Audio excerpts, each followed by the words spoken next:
తల్లి అళగమ్మ బిడ్డను వెదుక్కుంటూ అరుణాచలం వచ్చి ఇంటికి వెళదాం రమ్మంటే మౌనం వచ్చిన మహర్షి కాగితం ఈ క్రింది విధంగా వ్రాసి ఇచ్చాడు. ఇదే వారి మొదటి ఉపదేశం.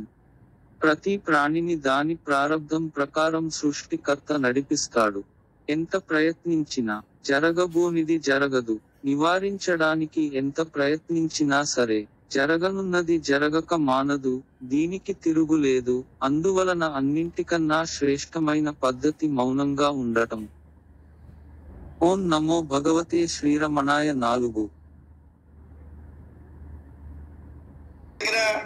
ఆ చైతన్యం మిమ్మల్ని ఆ చైతన్యం ఏదైతే నడిపిస్తోందో, దేని వల్ల మీరు స్ఫురణను పొందుతున్నారో అది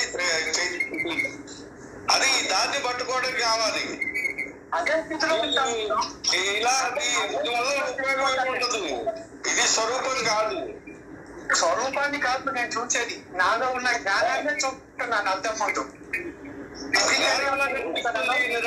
కదా మహేశ్వర గారు, మీరు ఒక ఊళ్ళో మీ ముందు అద్దం పెట్టుకుని కూర్చొని చూడడం అంటే ఏంటి అర్థం? అది అక్కడ స్వరూపాన్ని చూడట్లేదు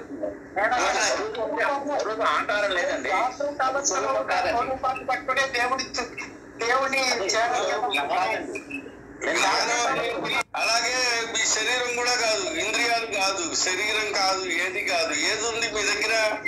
ఆ చైతన్యం మిమ్మల్ని ఆ చైతన్యం ఏదైతే నడిపిస్తోందో, దేని వల్ల మీరు స్ఫురణను పొందుతున్నారో